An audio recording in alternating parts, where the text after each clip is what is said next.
노태우 정부 때 청와대 외교안보 수석으로 계시면서 5년 동안 북방 정책과 대북 정책의 큰 그림을 그리신 우리 김정희 수석의 말씀을 먼저 듣는 순서를 갖고, 국방 정책은 무슨 그림을 가지고 무슨 목표를 가지고 어떻게 추진했느냐에 대해서 말씀드릴까 합니다. 그래서 노태우 대통령이 생각한 건 통일은 청와대와 통일원과 국방부와 안기부와 이런 데의 소관이나 모든 부처의 소관입니다. 여러 번 생각하셔. 통일이 된 다음에 그럼 남쪽에서 포주기 논란이 일어났고 북한은 적다고 2등 국민 취급하는 얘기가 나올 겁니다. 국방부 단순히 얘기했잖아. 지금 간단하지만 병력 동맹관계는 어떻게 했냐, 주한미군은 어떻게 하냐, 전력 배치는 어떻게 하냐, 상군사령부가 용인, 원주, 대구에서 그러면 신의주, 함경도로 하냐, 어디로 하냐. 북한과 동독과 통일했지 화폐를 1대1로 교환했는데 우리 그 실패작을 합니다. 우리는 북한 화폐 교환을 어떻게 해야 되느냐. 북한에 이거 다 구해야 되는 자산이지만 거기에 소유권을 주장할 내 조상의 땅이 있고 돈지가 있으니까 이걸 달라고 그럴 때 이걸 어떻게 합니까? 우리의 사회보장제도는 의료보험제도는 어떻게 합니까? 교육제도, 우리같이 교육을 중시하는 나라에서 북한 출신이 서울대학의 스카이에 인서울에 한 명도 못했을 때 어떻게 합니까? 북한 출신이 사관학교의 경찰대학에 한 명도 못 들고 행정고시도 못 붙고 변호사도 한 명도 어떻게 해야 됩니까? 결국 이러한 것에 있는 모든 부처의 일이야. 그래서 그게 완전한 것이 아닙니다. 그것을 다음에 또 고치고 차장후에 또 고치고 이렇게 되면은 결국 통일됐을 때 우리가 덜 허둥거리고 중복이 덜하고 낭비가 적고 이러한 것이 될까? 이러한 것을 구상하셨습니다. 이 북방 정책이 과연 외교 정책이었는가, 아니면 북방 정책이 특히 그 국내에서 논쟁이 됐던 첫 번째 논쟁은 북방 정책과 대북 정책이 연결되어 있었는가 연결되어 있지 않았는가였었습니다. 그러면 이게 이해가 안 간다는 거죠. 왜냐하면 북방 정책은 1992년까지 계속 성공으로 가다가 맨 마지막에 노태우 행정부에 몇 개월을 남겨두고 완전히 북한과의 관계가 틀어져 버립니다. 이 짧은 시기에 북한과의 관계가 이렇게 틀어지기가 되게 어려울 거다라고 주장을 하면서 이 북방 정책과 그 다음에 대북 정책이 떨어져 있었다라는 게 첫 번째 이제 비판 지점이었었습니다. 그 당시 전체 이제 구술 증언도 그렇고 그 다음에 사료를 통해서 본 바에 의하면 한반도의 번영과 평화가 가장 큰 목표였다고, 그 다음에 두 번째는 그러면 그걸 위해서는 북한과의 관계, 북한과의 통일과 북한과의 관계 개선이라는 것이 필요했었던 거였고, 그거를 위해서는 지금 필요한 조건을 구비하기 위해서 이 북방 쪽에 있는 국가들과 이 관계 개선을 모색했다. 그러니까 그런 측면에서 바라본다면 이 북방 정책을 약간 비판적으로 바라보는 그 시각이 있는데, 그 중에 하나가 국제정치 학계에서 바라보는 시각입니다.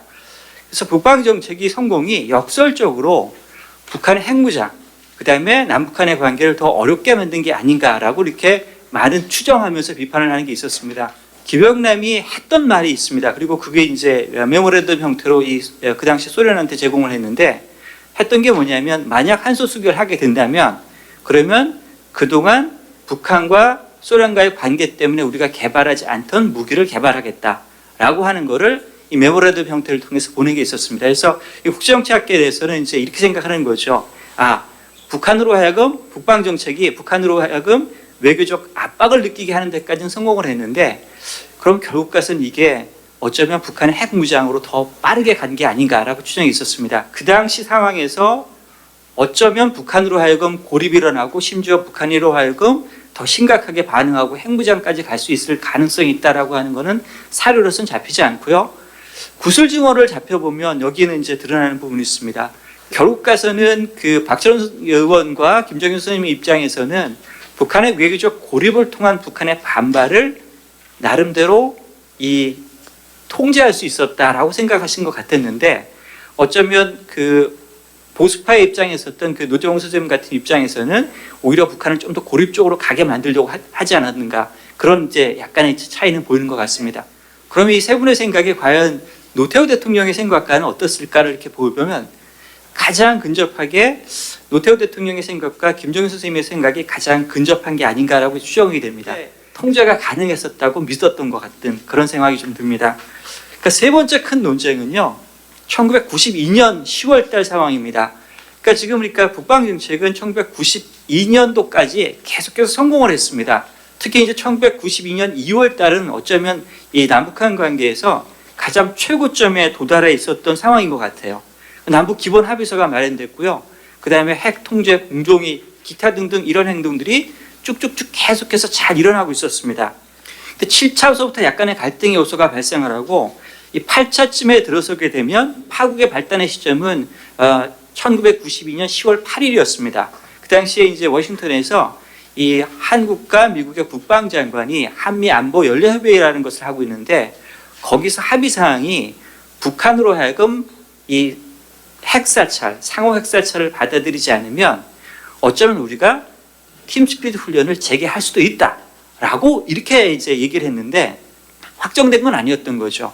그랬는데 거기서부터 이제 북한이 아주 강력하게 반발하기 시작하는 거죠.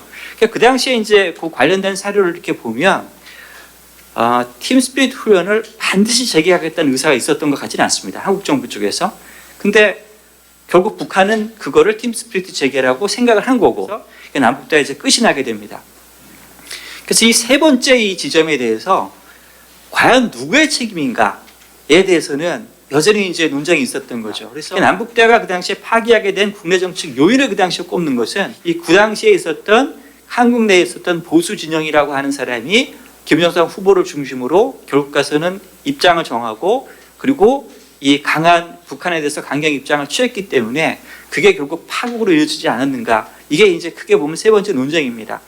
구술 사료를, 그러니까 구술 증언을 통해서 보면 이 부분에 대해서는 생각이 좀 바뀌는 것 같습니다. 그러니까 북한이 워낙 몰렸을 때는 남북 기본 합의서 우리가 요구하는 대로 많이 따라왔는데 1992년 하반기쯤에 되면 이 체제가 그렇게 쉽게 붕괴할 것 같지 않다라고 하는 자신감이 확보되면서 북한도 나름대로 이제 버틸 수 있는 이 어떤 마음의 준비가 돼 있는 것 같고 두 번째 부분은 선생님께서도 마찬가지로 한국 내에 있었던 레이미더 문제가 이게 심각한 문제였다. 그다음에 세 번째 부분은 북한 내 또 다른 묘수를 얘기해 주는데 군부의 등장입니다. 결국 것은 북한의 군부라고 하는 집단이 등장하면서 이게 틀어졌다. 그래서 사료로 봐서는 전혀 답이 안 잡히는 것 같고 그다음에 10년 전에 그 구술하신 분, 그다음에 다시 작년에 구술하신 분들의 얘기를 다 종합을 해봐도 여전히 이 문제는 해결이 안 되는 쪽으로 가지 않을까 그런 생각이 듭니다. 그래서 과연 1992년도 그 상황에서 왜 이 남북 관계가 그렇게 파국을 맞이했는가 부분은 여전히 미스터리로 남을 수밖에 없는 것 같습니다. 이게 제가 준비한 사항입니다. 감사합니다. 지난 30년 동안의 대북 정책과 남북 관계를 평가를 해보면 상당히 이념화되어 있고 또 진영 논리로서 상당한 논쟁하에 있는 것을 알 수 있습니다. 남북 공동연락사무소가 폭파되는 바로 지난주의 사건들을 보면 1990년대 초반에 남북 기본 합의서가 합의되고 난 이후에 30년이 지나고 난 이 시점에서도 근본적으로 대북 정책이 성공했고 남북 관계가 발전했냐라고 할 수 있냐라고 하면 그건 뭐 조금 어려운 이야기인 것 같습니다. 물론 진보의 보수 정책은 소위 이야기하는 그 기능주의적인 그 접근법에 바탕을 두고 있습니다. 유럽 통합에서 나타났던 그런 모습들이죠. 소위 그 스피러브 이펙트라고 하는 확산 효과라고 하는 것을 가지고 있죠. 그러니까 경제적인 부분에서 사회 문화적인 부분에서의 그 협력이 사실상 잘 되면 그 다음에 정치적인 부분, 군사적인 부분으로 확대될 수 있기 때문에 그런 스피러브 이펙트에 의해서 결국에는 통합이 이루어지고 남북한 사이에서 통일이 이루어진다라고 하는 것을 실험을 한 것이라고 볼 수 있습니다. 국제 정치적으로 보면 리버럴한 자유주의 국제 정치적인 접근법에 의한 것이다라고 볼 수가 있습니다. 사실상 남북 정상회담을 최초로 개최를 했기 때문에 나름대로 의미가 있었고 효과가 있었다라고 평가를 할 수가 있습니다. 결국에는 북한의 국가 이익이라고 하는 것이 단순히 그 김씨 패밀리의 이익이 아니라 주민들의 이익이 될 수가 있고 다른 리더들의 관료들의 이익이 될 수 있고 그래서 결국 남한과 협력을 하는 것이 도움이 된다. 라고 하는 인식이 전파돼야 돼, 확산돼야 되는 것이죠. 물론 어느 정도 그런 부분들이 확산되었다라고 하는 판단이 보면 구술적인 그런 증거로서 전해 오고 있는 부분이 있습니다. 보수의 대북 정책은 사실 정반대의 그런 장단점을 가지고 있습니다. 비핵개방 3천, 그랜드 바겐 이런 것들을 보면 핵 문제가 제일 중요하고 결국 핵 문제가 해결이 안 돼. 핵 문제가 해결되면 그 다음에 다른 걸 해결하겠다는 것입니다.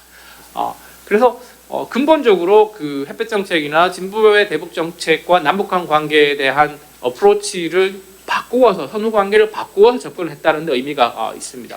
그런데 우리가 이제 흥미롭게 볼 수 있는 것은 북한의 포용적이고 그리고 한미 동맹을 우선하는 그런 관점 속에서 어떤 정책을 펼쳤던 시기를 꼽아본다면 아마 노태우 정부라고 할 수 있을 것 같습니다. 제가 무엇보다도 남북한 문제는 남북한이 해결한다고 하는 당사자 원칙을 강조를 하고 있었죠. 물론 그 6.15 공동선언에 나오는 우리 민족끼리의 그것과는 조금 다른 뉘앙스 다른 거고 컨텍스트가 다르기는 하지만 그런 당사자 원칙은 그 노태우 대통령 회고록에서도 아주 여러 차례 강하게 드러나고 있는 부분들이 있습니다. 그러면 근데 그런 정책을 펼치면서도 1991년도에 합의를 한 기본 합의서나 아니면 비핵화 공동선언을 보면 상당히 전향적인 정책들이 많이 있습니다. 평시작전 통제권에 대한 논의를 시작한 것이 노태우 정부였다는 것은 상당히 그 당시의 국방 정책 역시 상당히 우리가 생각하는 어떤 그 이후법적인 결과는 다르다라고 하는 것을 볼 수가 있는 것이고요.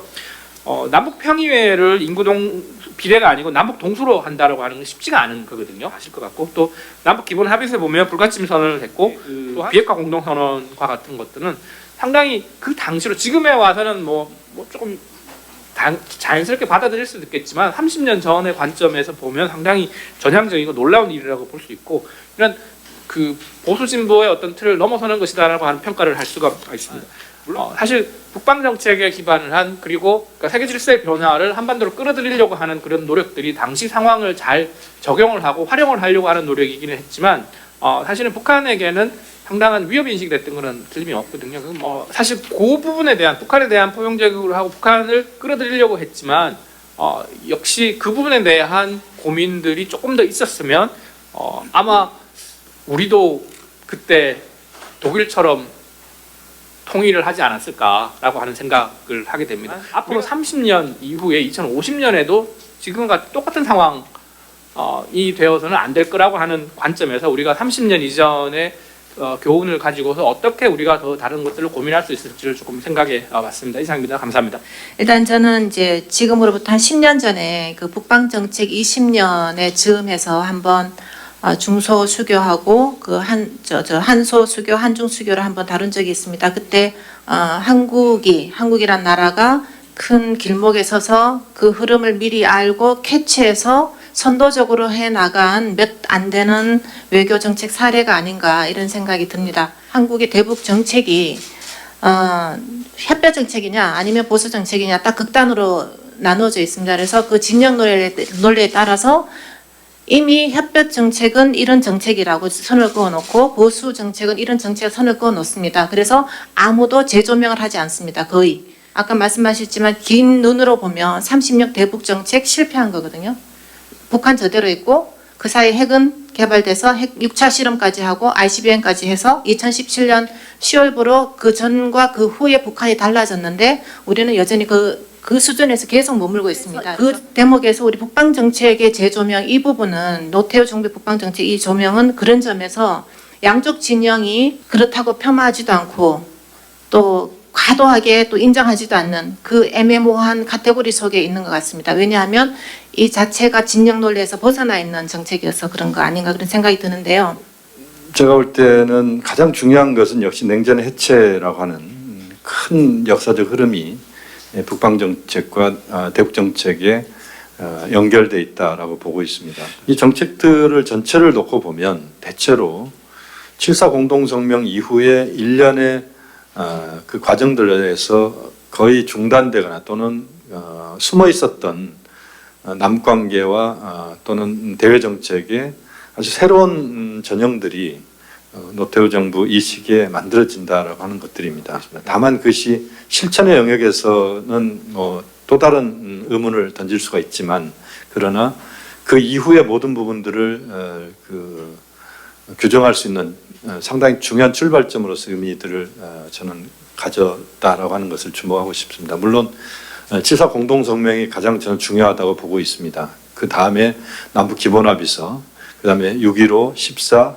4.27, 9.19 뭐 이런 일련의 과정들이 있는데 그 과정들 속에서 노태우 정부 시절에 다져졌던 부분들이 저는 매우 중요한 역할을 했다. 아까 7.7선언은 세 가지 의미가 있는 것 같습니다. 하나는 북한을 동반자로 본 겁니다.